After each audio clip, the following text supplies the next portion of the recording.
Saludos y bendiciones. Gracias por estar con nosotros. Te invitamos a que te quedes conectado con nosotros porque sabemos que hay una palabra de Dios que ministrará a tu corazón.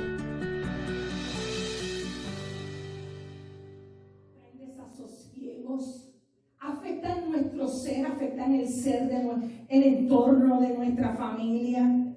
Pero cuando la bendición procede del Señor, esa enriquece y no añade tristeza con ella. Esa es la bendición que yo quiero para mi vida en esta hora. Yo le voy a invitar a que usted abra su Biblia en el libro de Filipenses. En estos días hemos estado hablando, en el miércoles en el estudio bíblico, estuvimos otra vez en el libro de Santiago y repasamos conceptos que habíamos hablado el domingo pasado. Filipenses es un libro bien pequeñito, usted lo va a encontrar ya casi al final de las Escrituras. El libro está antes del libro de Efesios, es de los últimos libros y es un libro bien pequeñito. También esta epístola se dicen los eruditos que la escribió el apóstol Pablo. Pablo es uno de los apóstoles que más cartas ha escrito. Y como dije el domingo pasado, ¿qué dije el domingo pasado de las cartas que escribía el apóstol Santiago? Santiago escribía las cartas ¿para quién? Para iglesias, para que fueran leídas para todo el mundo. Pero el apóstol Pablo escribía las cartas ¿para quién? Para personas o iglesias específicas. Y Pablo escribió esta carta del libro de Filipenses a la iglesia que estaba en Filipos. Y el título de lo que vamos a hablar hoy es cómo nosotros podemos tener gozo a pesar de las circunstancias en que nosotros vivimos. ¿Cómo mantener el gozo? Mire que le estoy diciendo la palabra gozo y no alegría, porque la alegría depende de mis circunstancias. La alegría depende de lo que nosotros estemos experimentando, de cómo las situaciones se vayan arreglando. Y nosotros nos olvidamos que el creyente estamos llamados a tener gozo todo el tiempo. Y nosotros el apóstol nos enseña que nosotros tenemos que ser personas que aprendan a contentarse. ¿Qué contentarse? Es una satisfacción interna que no exige ni depende de nada de lo de afuera. Usted sabe que por lo menos la mayoría de las mujeres somos de las personas que decimos, bueno, yo me estaría contento si mi esposo me hiciera una palapa en la parte de atrás y me pusiera una sala. O yo estuviera contenta si mi esposo me pusiera una alberca o por lo menos un jacuzzi para los dolores del cuerpo. O los esposos dirían, yo estuviera contento si mi esposa cuando yo llegara todas las tardes me tuviera con comidita calientita hecha. No como muchas veces nosotros digamos, mira, yo estoy por el camino, ¿qué te llevo? Estoy pasando Burger King, Kentucky, Church, y los deseos de los hombres. O, por ejemplo, un deseo de mi esposo. Esta mañana estábamos parados en uno de los semáforos de luz y se para esta persona con su moto. Rum, rum. Ricardo, cuando yo lo conocí, tenía motoras. Y él toda la vida le gustó. La vendió cuando Shane nació porque dijo, no quiero que algo me pase. Y tristemente la persona que se la compró, la revendió a los días, ¿verdad? Y la persona que compró la motora se mató en un accidente. Y él me dijo, mira, me da mucha pena, pero yo no quiero más motoras. Pero hace de unos años para acá dice, llévame un sábado a Harley Davidson, suéltame allí para yo mirar. Mi hijo una vez le dijo, papi, yo te puedo pagar para un cumpleaños, yo pago y ellos te permiten dar un ride de 1 o 2 horas. ¿Qué? Yo no quiero eso. Yo quiero salir de allí con mi moto. Yo no quiero un ride, a mí no me vengan a dar un ride. Porque es el deseo, y así cada persona tiene un deseo. Amen. Pero la palabra nos manda a nosotros a contentarnos, no importa qué. Cuando yo he repasado esta escritura, usted sabe que tendemos a condicionar, Señor, si tú me dieras esto, yo sería tan feliz. Entonces se nos va la vida en los deseos en vez de mirar que tenemos cosas que el dinero no las puede comprar. Vida. Tenemos la bendición de tener a nuestros hijos con salud. Tenemos un techo. Tenemos provisión para comer. Y ese es el secreto del contentamiento. Porque quiero decirle, mire, que no hay tal cosa como una vida libre de problemas. Para usted experimentar el gozo y estar contento, usted tiene que aprender a ser feliz, no importa la situación y los problemas que usted esté experimentando en su vida. De eso se trata la vida cristiana. Nos enfocamos de una parte a esta en el avivamiento y que Dios nos hable y sentir el mover de Dios. Y eso es bueno, seguro. Esas son las experiencias espirituales que renuevan. Es como una tierra seca que viene a ser mojada por la presencia del Señor. Pero la realidad de la vida cristiana se desenvuelve en el día a día. Cómo usted se maneja. Mire, amado, el trasfondo, si usted va a Filipenses capítulo 1, deja su Biblia marcada, el trasfondo de esto que vamos a hablar hoy es 4 años de vida miserable que Pablo experimentó. Pasó 2 años en Cesarea antes de llegar a Roma. Luego de esto lo ponen en una embarcación para que vaya a Roma porque va a tener que ir a un juicio. El emperador de esa época era Nerón. Y si algunos conocen un poquito de historia, Nerón fue uno de los emperadores peores que trató a la humanidad, especialmente a los creyentes.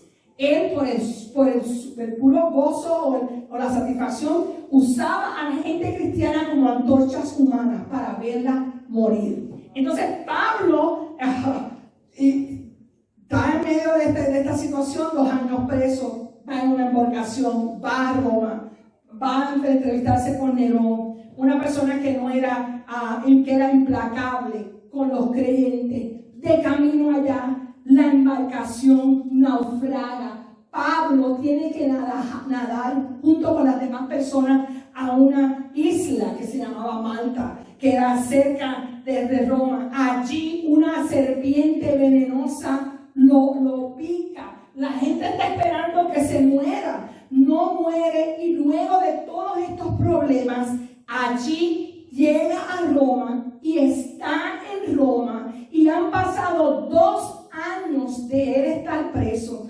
esperando su juicio y su ejecución, porque a él lo iban a enjuiciar, pero el juicio no era para saber si salía libre o no. El juicio era para ver qué tipo de muerte, cómo iban a ejecutar, cómo iban a matar a Pablo. En medio de todo este contexto, Pablo escribe esta escritura.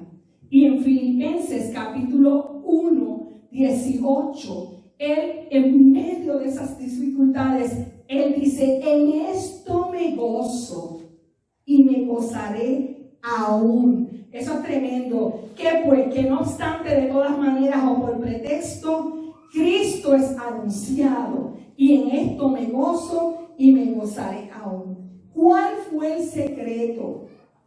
A mí siempre me gusta saber, ¿cuánta gente de negocio hay aquí? ¿Cuánta gente hay que está trabajando en compañía que tiene que repetir una labor a agencia? ¿Qué es lo que más a usted le gusta? Usted tira el ojo a ver quién tiene éxito. Y a usted le gusta acercarse a la gente que oye, yo estoy en este trabajo y veo que esta persona produce bien, o yo como hombre de negocio, o yo como pastor, veo que esta persona tiene éxito y las cosas se hacen. Vamos a sentarnos a escuchar. Pues lo mismo, a mí me gusta con la escritura. Yo me detengo a escuchar y me pregunto, ¿qué es lo que el secreto de Pablo para que él pudiera estar positivo en medio de las situaciones que él vivía? Y son 4 cosas. La primera, yo necesito una perspectiva por la cual vivir. ¿Qué es perspectiva? La perspectiva es el criterio, el punto de vista, una óptica para mirar las situaciones. Yo necesito una perspectiva para poder vivir, porque todo el mundo tiene problemas. Tus problemas no son los importantes, es la forma en que tú miras tus situaciones. Porque la situación está ahí, pero cuando nosotros empezamos a enfatizar, a enfocar, la situación se nos va de proporción. Es como, por ejemplo, yo hablaba con una persona esta mañana. Dios nos habla, Dios nos ha dicho que Él es nuestro proveedor. Llegan los momentos de incertidumbre. Entonces nosotros nos empezamos a preocupar. Se dañan los ambientes, nos empieza a subir la presión. Y Dios está sentado allá atrás, pero bueno, mijo, yo te dije, mira, mija, yo te dije que yo voy a hacer provisión. Pero como tú no has aprendido a descansar todavía en mí, y descansar no es que nos vamos a sentar despreocupados, no, usted hace su parte. Yo trabajo, yo hago lo que tengo que hacer, pero al final de cuentas, mi provisión, lo que yo voy a comer, lo que yo necesito para mis gastos, mi techo, mi ropa, viene de la mano del Señor.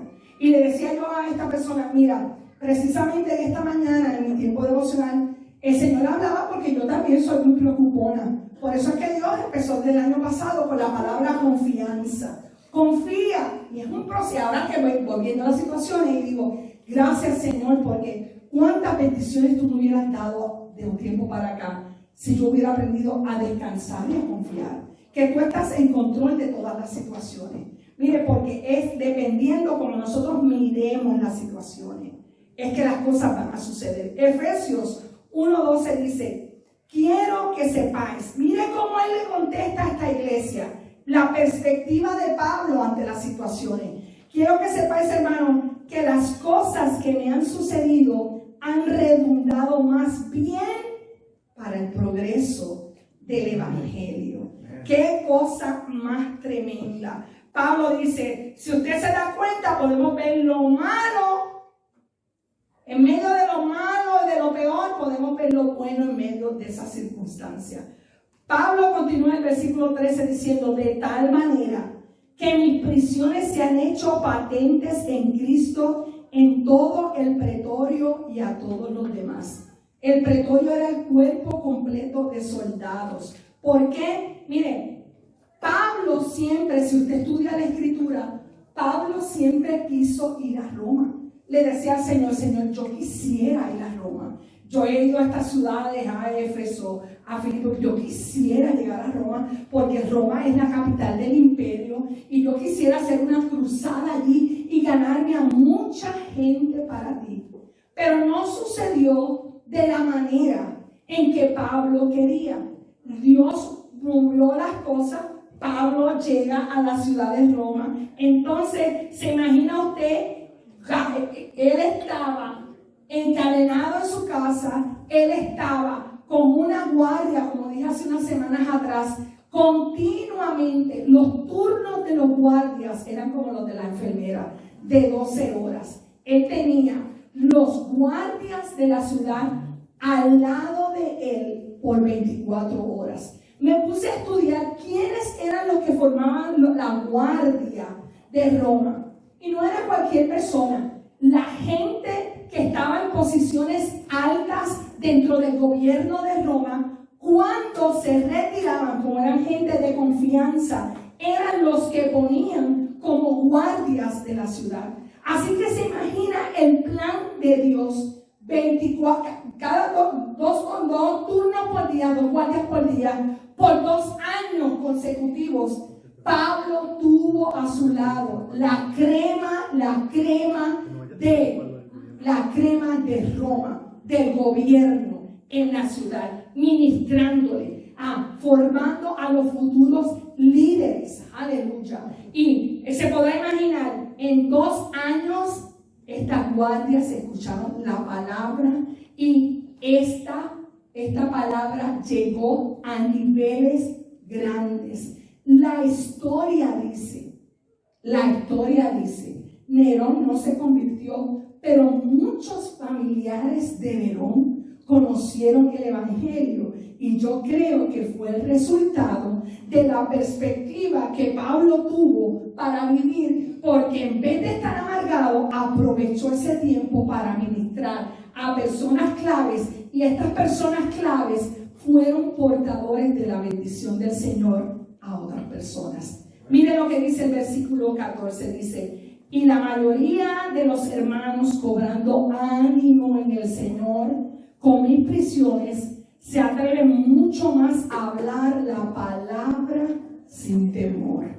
El resultado es que Dios les permitió a los que escuchaban, a los hermanos en la fe que estaban asustados, a no tener temor, a hablar la palabra. Gloria al nombre del Señor. Porque, en otras palabras, parafraseando, Pablo dijo: mi actitud ante los problemas ha resultado en darle ánimo a los demás.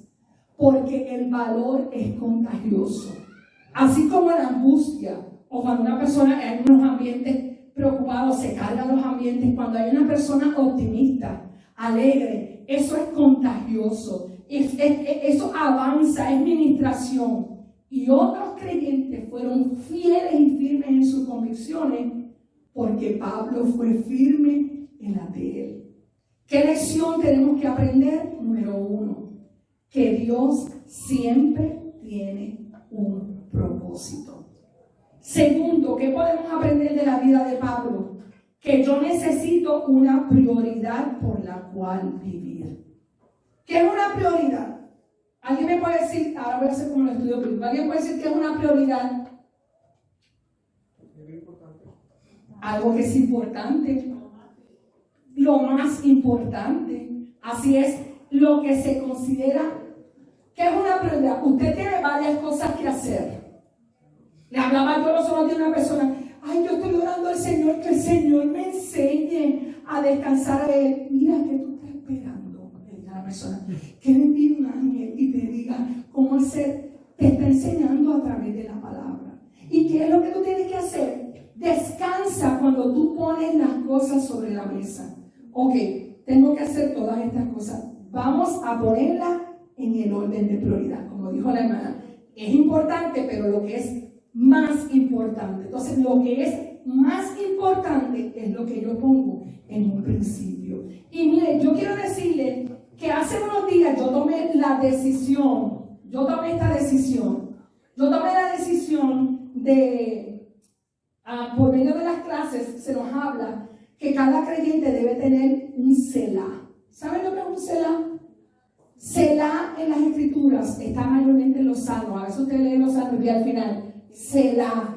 Bueno, está ahí porque los salmos, la gran mayoría eran himnos. Y Selah es una instrucción para el músico, que esto es un tiempo de detente y descansa. Es un espacio musical para detenerse. Los Selah de Dios en nuestra vida son los tiempos, mira, detente y descansa. Y ya a través de los estudios, a través del mismo Espíritu Santo, es necesario que agarres un tiempo de descanso. Y usted sabe la determinación que yo tomé en el día de ayer. Yo puse mi teléfono en silencio y lo dejé en el modo de sleep. Yo no sabía cuán adicto uno está a su teléfono. Más uno es pastor, uno está en miles de WhatsApp, que o si no son los WhatsApp, son los textos, o son las llamadas, o son los emails. Tengo 2 correos electrónicos, todavía el que era de ICM, Rick Mijón, a Yahoo, el de acá, Rosemary Mijón, a Gmail, y eso bombardeándome continuamente. Pero yo dije, no, yo voy a darle prioridad. Y la prioridad es tener un tiempo de descanso, tener un tiempo de sosiego, donde yo hable con Dios y Dios hable conmigo. Oígame, hasta esta mañana que vi el teléfono, que lo prendí y dije, tenía un montón de WhatsApp, tenía hasta textos de mi hermana: por favor, es importante, llámame. Y le escribí: mira, amada, mi teléfono, yo me puse en un retiro con el Señor y mi teléfono estuvo por 24 horas apagado. Quiero decirle que la sensación de paz que tengo en mi cuerpo y el descanso físico y emocional y espiritual, que por solamente 24 horas no escuchar mi teléfono, ni ir a ninguna red social, ni aunque fuera a compartir la palabra, ha traído que he tomado la determinación de dejar aquí una vez a la semana. Voy a orar qué día cada semana yo voy a hacer esto, porque eso es una prioridad para mi salud física y emocional.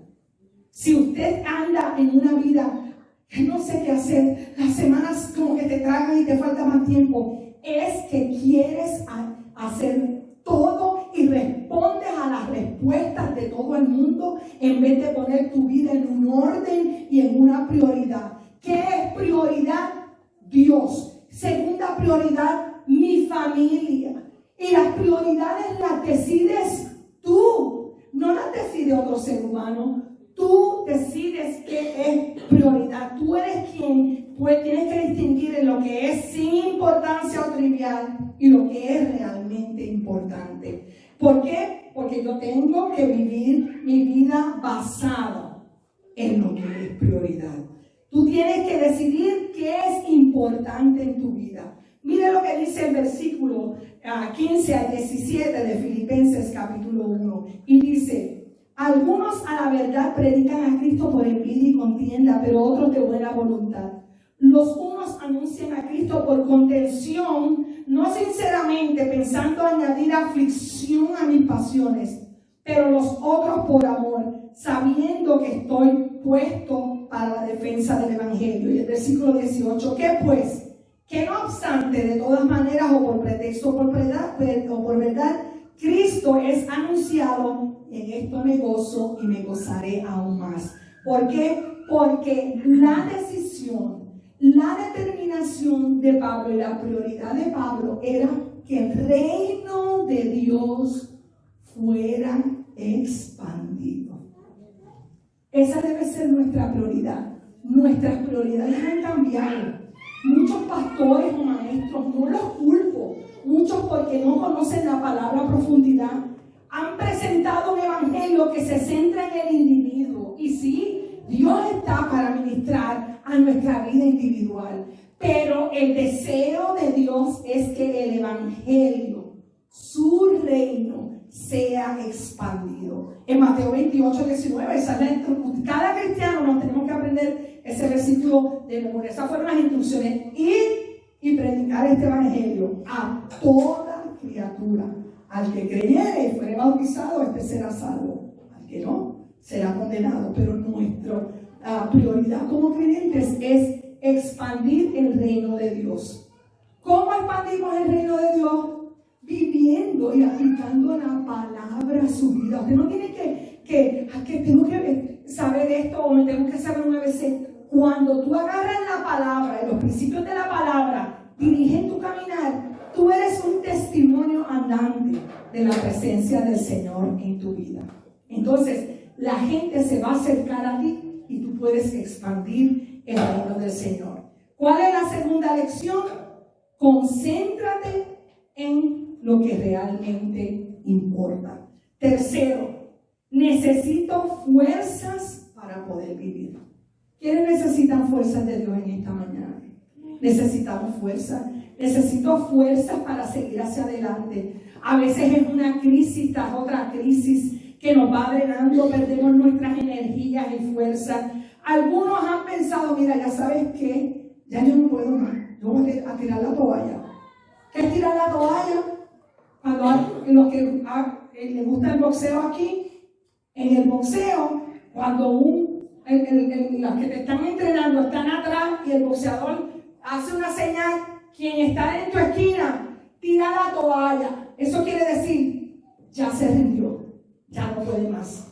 Y a veces que nosotros estamos pasando, es como si nos tuvieran un punching bag, una tras otra, y nosotros hemos tomado la decisión: mira, Señor, yo no puedo más, yo aquí, ya, no tengo fuerza para seguir hacia adelante, estoy cansado, no tengo fuerza.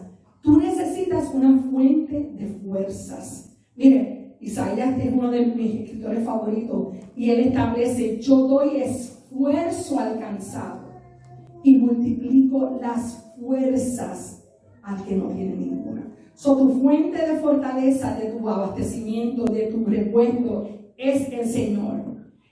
Pablo, en esta porción que acabamos de leer, dice: hay dos cosas que son mi fuerza. Número 1, la oración de la gente. Y número 2, la obra del Espíritu Santo a través de mi vida. Vamos al versículo 20 de Filipenses capítulo 1. Y dice: conforme a mi anhelo y esperanza de que nada seré avergonzado, antes bien con toda confianza como siempre, ahora también será magnificado Cristo en mi cuerpo, o por vida o por muerte. A él no le importaba, o por vida o por muerte. Él tenía mire, si usted tiene su Biblia ahí y tiene una pluma, yo le diría que usted hiciera un círculo en la palabra que dice esperanza. Conforme a Manelo y mi esperanza. ¿Qué es confianza? ¿Qué es esperanza? Esperanza es seguridad, es una certeza, es una fe. De que dice, de que nada seré avergonzado. Y usted no puede vivir sin esperanza. Si usted no tiene esperanza, usted no puede vivir. Cornell University hizo un estudio a 25,000 soldados de los Estados Unidos de la Segunda Guerra Mundial. Y este estudio reveló que el ser humano puede manejar circunstancias y situaciones grandes y fuertes, llenas de estrés y depresión, siempre y cuando él tenga esperanza. Pero cuando no hay esperanza, puede vencerse. Se entrevistaron entre 13 personas, gente que estuvieron prisioneros de guerra, que les dijeron, ¿cómo ustedes pudieron permanecer? Porque tenían en su mente la esperanza. Sé que mi familia está orando por mí. Sé que mi mamá o mi esposa me va a esperar. Y cuando usted pone su confianza en Dios, usted puede seguir hacia adelante. En el momento en que usted no tiene esperanzas, ya no hay fuerza y usted está dominado por el enemigo. Pero cuando usted deposita su confianza en Dios, le voy a invitar a que vaya conmigo al libro de Romanos, capítulo 5. Romanos capítulo 5. Y vamos a los versículos 1 al 5. Y dice: justificados pues por la fe, tenemos paz para con Dios por medio de nuestro Señor Jesucristo, por quien también tenemos entrada por la fe a esta gracia, en la cual estamos firmes y nos gloriamos en la esperanza de la gloria de Dios. Y no solo esto, sino que también nos gloriamos en las tribulaciones, sabiendo, esto es esperanza, sabiendo que la tribulación produce paciencia, y la paciencia prueba, y la prueba esperanza, y la esperanza que dice ese versículo no avergüenza, porque el amor de Dios ha sido derramado en nuestros corazones por el Espíritu Santo que nos fue dado. Así que, ¿cuál es la lección? Con el poder de Dios y con mi esperanza puesta en Él, nada puede devastarme. Nada. Por último, 4. ¿Qué otra lección aprendemos de Pablo? Necesito un propósito.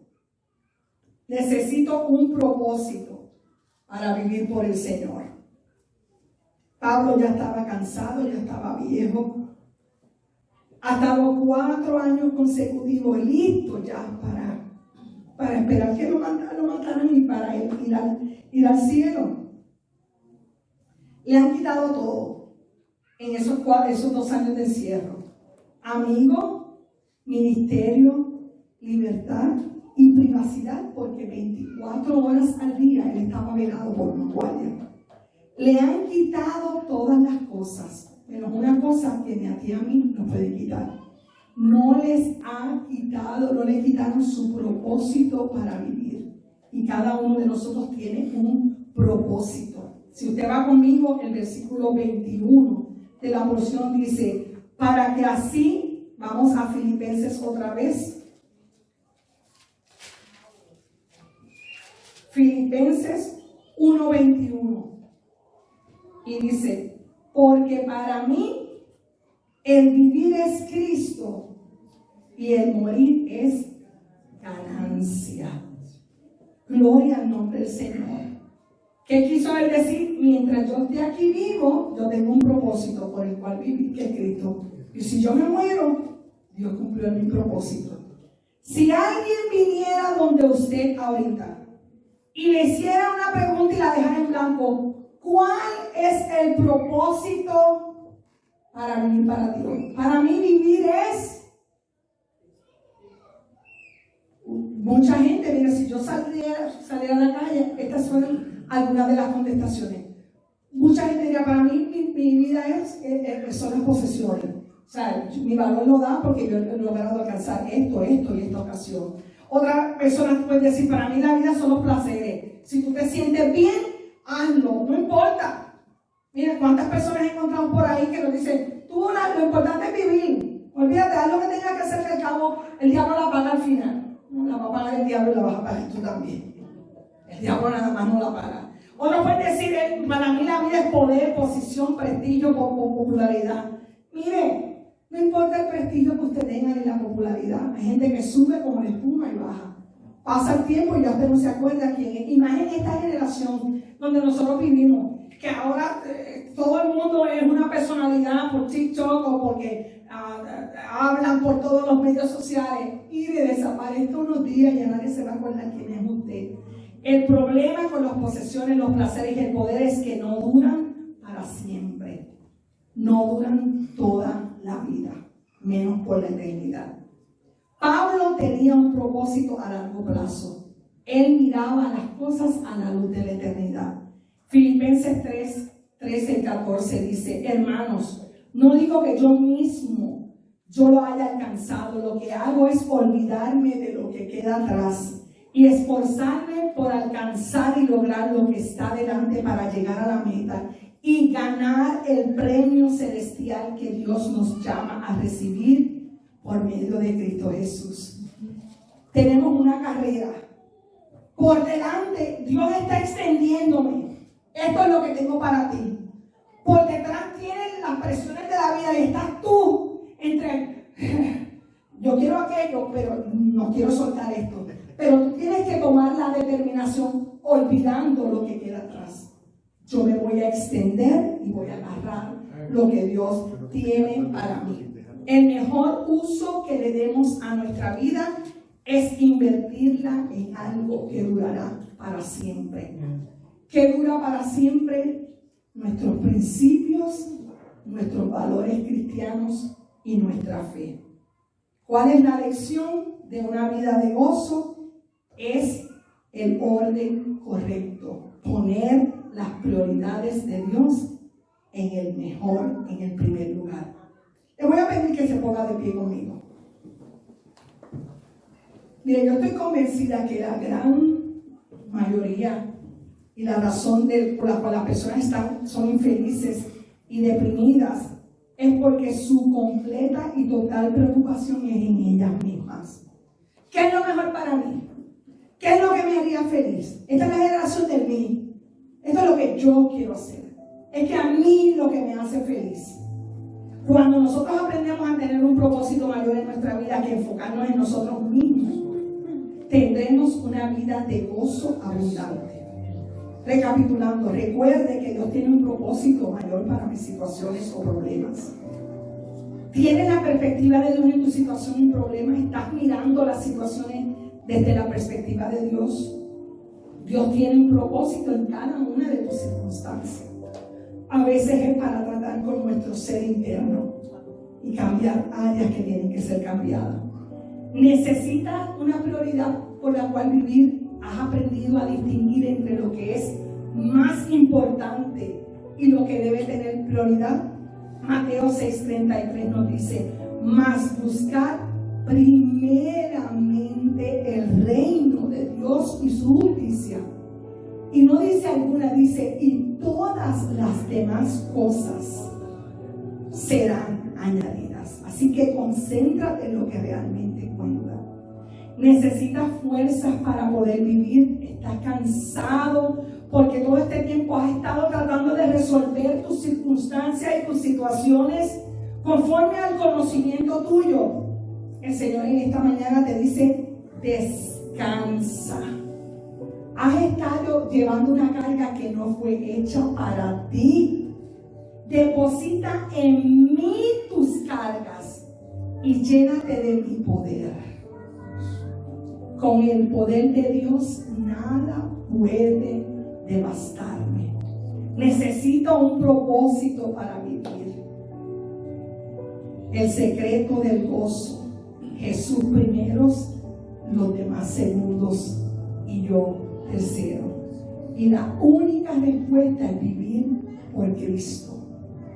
Pablo nos está hablando a tener una relación.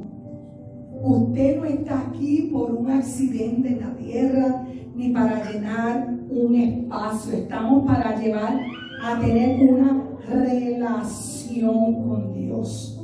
No una religión. Pablo no dijo, para mí el vivir es la religión. No, él dijo, el único propósito verdadero de mi vida es Dios. Y las relaciones se dan a través de esta conversación diaria con Dios. Así que gracias por habernos acompañado. Esperamos que esta palabra haya sido de bendición a tu vida. No olvides suscribirte a nuestro canal de YouTube de Casa de Refugio para que permanezcamos conectados. Si deseas comunicarte con nosotros, tienes la información en pantalla. Bendiciones.